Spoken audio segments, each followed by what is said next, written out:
नमस्कार दोस्तों, स्वागत है आप सभी का मेरे YouTube channel Mayank study point पे। और मैं हूं आपका होस्ट मयंक साव। और आज का हमारा वीडियो बिजनेस इन्वायरमेंट का है, जिसके अंदर आज हम लोग जानेंगे सोशल कल्चर इन्वायरमेंट क्या होता है, उसके इम्पैक्ट्स जानेंगे। फॉरेन बिजनेस क्या होता है, फॉरेन बिजनेस कैसे चलता है, फॉरेन इन्वायरमेंट कैसे चलता है, उसके इंपॉर्टेंस क्या होते हैं, उसके फैक्टर्स क्या होते हैं, ये सभी को आज जानेंगे। तो चलिए वीडियो में आगे बढ़ते हैं। वीडियो में आगे बढ़ने से पहले अगर आप सभी ने मेरे चैनल को अभी तक सब्सक्राइब नहीं किया है तो जल्दी इस चैनल को कर दिए सब्सक्राइब और प्रेस कर दिए बेल आइकन को भी, ताकि आपको हमारे आने वाले हर वीडियो का नोटिफिकेशन तुरंत मिले और आप उसे मिस न कर सके। तो बढ़ते हैं आज के हमारे टॉपिक की तरफ। तो चलिए आज कुछ नया सीख लेते हैं।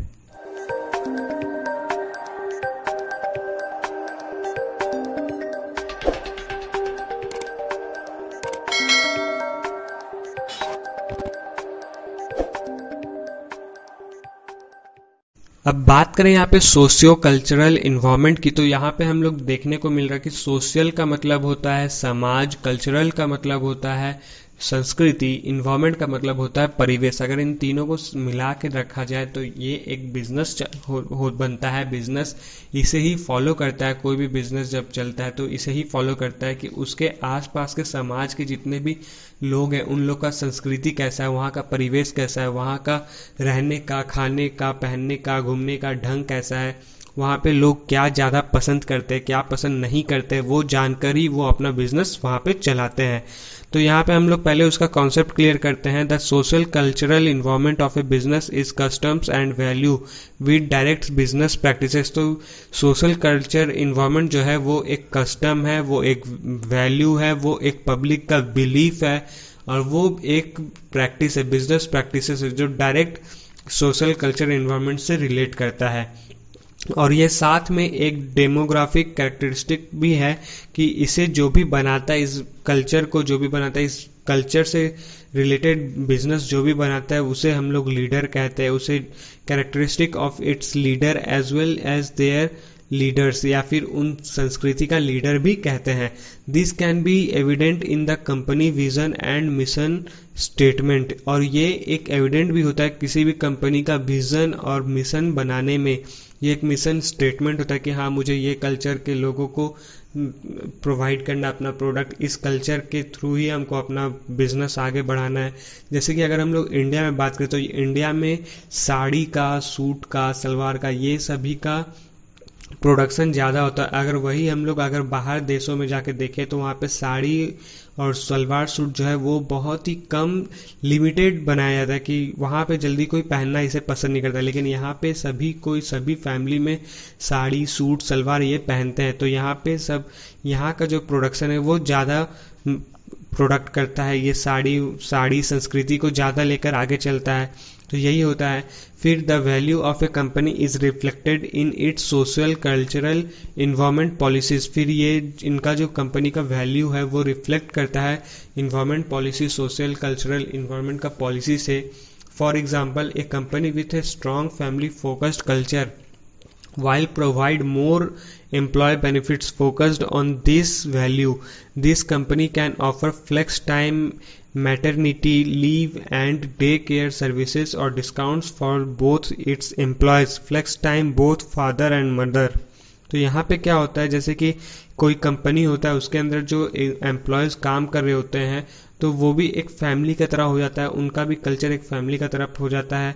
तो वो भी उस फैमिली पे फोकस देते हैं, उनका बेनिफिट देखने की कोशिश करते हैं, उनको वैल्यू देते हैं।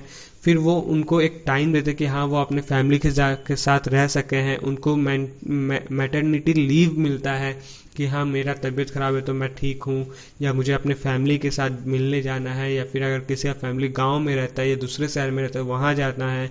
फिर डे केयर सर्विसेज उनको अच्छा मिलता है, उनको हर कुछ सामानों में डिस्काउंट्स देखने को मिलते हैं, और भी ऐसे बहुत सारे। और फिर flex time both father and mother, और जो माता पिता है उनको भी एक टाइम देखने को मिलता है उन लोगों के बीच में।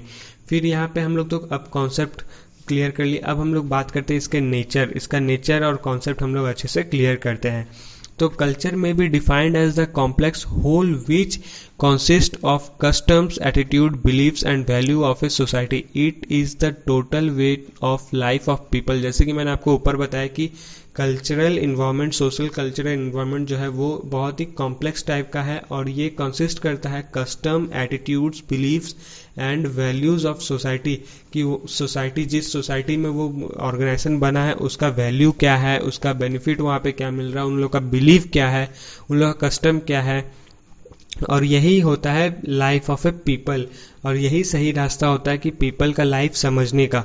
फिर यहाँ पे हम लोग E.B. टेलर ने बताया कि हम लोगों को culture as follows, culture of civilization is that complex whole which includes knowledge, belief, cult, morals, law, custom and the other capabilities and habits acquired by a man as a member of society। तो यहाँ पे E.B. Taylor ने हम लोगों को culture के बारे में ये बताया कि कल्चर एक सिविलाइजेशन कॉम्प्लेक्स है, बहुत ही कॉम्प्लेक्स तरीके का, जिसमें नॉलेज भी हम लोग को सीखने को मिलता है, बिलीफ देखने को मिलता है, कल्ट, मोरल्स देखने को मिलता है, लॉज देखने को मिलते हैं, कस्टम मिलते हैं, और भी बहुत सारे ऐसे कैपेबिलिटीज है जो देखने को मिलते हैं। और फिर यहाँ पे एक हैबिटेट एक्वायर्ड भी देखने को मिलता है। और यहाँ पे एक आदमी जो है वो हर सोसाइटी का एक मेंबर होता है। यहाँ पे आज जो भी हम लोग के आसपास जितने भी सोसाइटी है सभी में कोई एक ऐसा नहीं कि मतलब सब एक जगह है तो यहाँ पे सिर्फ बंगाली है, अगर कोई नॉन बंगाली तो सिर्फ नॉन बंगाली, ऐसा नहीं। यहाँ पे सब एक दूसरे के साथ मिल कर रहते हैं, कोई ऐसा इंडिविजुअली नहीं रहता कि हाँ मैं मुस्लिम हूँ तो बस अपना मुस्लिम ही रहूँगा और दूसरा को नहीं जाने दूंगा, हिंदू हूँ तो हिंदू ही रखूँगा और किसी को जाने नहीं दूंगा, तो ऐसा नहीं होता। यहाँ पे सभी कोई एक दूसरे के साथ मिलजुल के रहते हैं। तो ये कॉन्सेप्ट एंड नेचर है। अब हम लोग यहाँ बात करें कैरेक्टरिस्टिक्स ऑफ कल्चर का, तो culture is a holistic concept and aggregate to of customs, attitude, beliefs, values et cetera. तो कल्चर जो है वो होलिस्टिक कॉन्सेप्ट है और ये क्या करता है, ये कस्टम को, एटीट्यूड को, बिलीव्स को, वैल्यूज को आगे बढ़ाता है, एग्रीगेट करता है, इन लोग को समय देता है, इन लोग को समझने का कोशिश करता है। फिर culture is not innate, rather it is learned behavior and can therefore be changed. It is learned by a person in the course of her development in the society। फिर कल्चर जो है वो एक इनिटेट नहीं है, जबकि ये हम लोग को बिहेवियर सिखाता है। Rather it is learn behaviour, ये बिहेवियर सिखाता है कि तुम किस तरह से पब्लिक में बात करोगे या फिर पब्लिक तुमसे किस तरह से बात करे, तुम अपना सामान को किस तरह से मार्केट को चला रहे हो, किस तरह से बिजनेस चला रहे हो।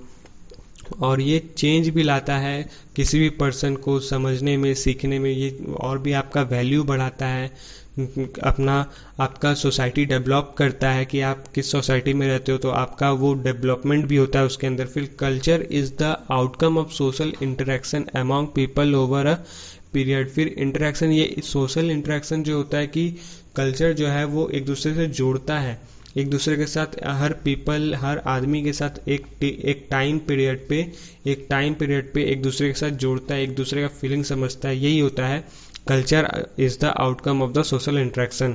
फिर culture is a cumulative as it is passed on from generation to generation in a given society. फिर कल्चर जो है वो कुमुलेटिव तरीके का होता है, वो जैसे जैसे आपका नया जनरेशन आता रहेगा वैसे वैसे ये सोसाइटी के साथ एक नया पॉलिसी या फिर नया रिलेशनशिप बनाता रहेगा, नया नया जनरेशन आता रहेगा, नया नया जनरेशन लाता रहेगा। फिर culture is a basic determinant of human personality. Culture जो है वो बेसिक डिटर्मिनेंट होता है ह्यूमन पर्सनैलिटी का, कि आदमी को किस तरह से दिखना है, क्या पहनना पसंद है, साड़ी पहनना पसंद है, जीन्स टॉप पहनना पसंद है, शर्ट पहनना पसंद है, पैंट, जो भी धोती कुर्ता, जो पसंद है, जो उनका इन्वायरमेंट है, क्या पसंद है, वो समझना जरूरी होता है। फिर it is meaningful to people due to इस साइम्बोलिक क्वालिटी, जैसे कि इसमें पीपल का जो है साइम्बोलिक क्वालिटी देखने को मिलता है कि अगर वो से कुर्ता पजामा पहनता तो वो पंजाबी है, अगर वो धोती कुर्ता पहनता तो वो बंगाली है, तो इस तरह से देखने को मिलता है। तो ये एक सिंबॉलिक क्वालिटी भी होता है। फिर culture provide socially acceptable patterns for the meeting biological and social needs. फिर कल्चर जो है वो एक्सेप्टेबल पैटर्न भी होता है कि जब कोई आप किसी से आप मिलते हो तो आपका नीड क्या होता है, क्या आपका पैटर्न होता है एक दूसरे से बात करने का, आप उसे क्या प्रोवाइड कर रहे हो, किस तरह का बिहेवियर प्रोवाइड कर रहे हो, किस तरह का कल्चर से आप मिल रहे हो, ये होता है। फिर culture is independent of an individual और group, its existence depends upon the continued function of the society. फिर कल्चर जो है वो इंडिपेंडेंट होता है किसी भी इंडिविजुअल और ग्रुप में, वो क्या करता है, वो डिपेंड रहता है कि कब उसका फंक्शन जो है, सोसाइटी का जो फंक्शन है वो चालू रहे, एक दूसरे के बीच में हमेशा कभी खराब नहीं हो, हमेशा एक दूसरे के बीच में चलता रहे, कंटिन्यू रहे। फिर culture is of two types, culture यहाँ पे दो तरीके का हम लोग को देखने को मिलेंगे, एक material and non material. Material culture comprises man-made things like telephone, television, automobiles, internet, etc. Non-material culture includes language, beliefs, ideas, attitudes, values and other similar factors. तो इसे लगता है मुझे आपको समझाने की जरूरत नहीं, क्योंकि आप इसे अच्छे से समझ गए होंगे। तो फिर अब हम लोग यहाँ पे बात करें कि क्या प्रभाव पड़ता है फॉरेन कल्चर को बिजनेस में। तो culture factors are very important in the formulation of pragmatic business strategies. तो यहाँ पे जो कल्चर होता है क्या बहुत इम्पॉर्टेंट फैक्टर होता है, बहुत ही इम्पॉर्टेंट होता है बिजनेस स्ट्रैटेजी, बिजनेस का रणनीति को समझने के लिए, फॉर्मुलेट करने के लिए। It is not prudent for business firm to ignore customs, और ये आप बिजनेस फर्म में अगर हो तो आप कभी कस्टम्स को इग्नोर नहीं कर पाओगे, ट्रेडिशन को, टैबोस को, टेस्ट को, प्रेफरेंस को आप कभी इग्नोर नहीं कर सकते हो। अगर आपने इग्नोर किया तो फिर आपका बिजनेस नहीं चलेगा। तो ये बहुत ज़रूरी होता है कि आप उनके जो भी कल्चर है, जो भी कस्टम्स है, उन्हें जो भी ट्रेडिशन है, उन्हें आप इग्नोर ना करें, उनको लेके साथ में चलें। Due to economic liberalisation and globalisation the world has become global village. There is increasing interaction between people of different countries. तो ड्यू टू इकोनॉमिक लिबरलाइजेशन और ग्लोबलाइजेशन ने ये दावा किया कि जो वर्ल्ड है वो ग्लोबल विलेज का तरह है। यहाँ पे हर समय इंटरेक्शन दो लोगों के बीच में, दो देशों के बीच में, अलग अलग देशों के बीच में, अलग अलग कल्चर के बीच में इंटरेक्शन होता रहता है, और वो धीरे धीरे इंटरेक्शन जो है, वो कल्चर जो है वो बढ़ रहा है। फिर the impacts of foreign culture are in given below. फिर क्या इम्पैक्ट पड़ता है, क्या प्रभाव पड़ता है। तो यहाँ पे youngster in India are getting each other by saying hi like people in the west. तो यहाँ भी बताया गया कि इंडिया जो है, इंडिया के जो यंगस्टर है वो आजकल एक दूसरे के साथ जब मिलते हैं, किसी पीपल से मिलते हैं ग्रीटिंग से, तो वो हाय कहते हैं। अब के टाइम पे हम लोग देख सकते हैं कि आज के टाइम पे हम लोग यहाँ पे किसी से भी मिलते हैं तो नमस्ते या फिर कैसे हो ये नहीं बोलते, हाय हाउ आर यू बोलते हैं। तो ये जो वेस्ट का जो इन्वायरमेंट है, वेस्ट का परिवेश है, वो हम लोग अपने ऊपर हावी कर रहे हैं। फिर pizzas, burgers and other western food have become quite popular in India. तो यहाँ पे इंडिया में हम लोग को जो हम लोग खाना पसंद करते हैं, जो यंगस्टर खाना पसंद करते हैं, वो होता है पिज़्ज़ा, बर्गर्स और भी वेस्टर्न ऐसे चाइनीज़ फूड्स, ये ज़्यादा पसंद करते हैं, इसलिए ये चीज़ जो है पॉपुलर है।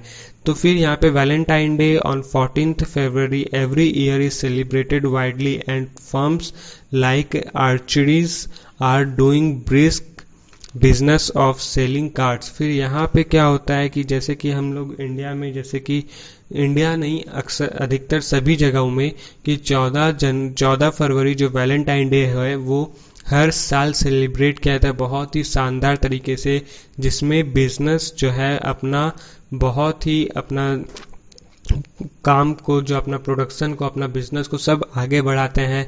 Doing brisk business of selling cards, अपना कार्ड को बेचते हैं, जो भी वो कार्ड बना रहे, जो कुछ भी वो बना रहे वो सब बेचते हैं।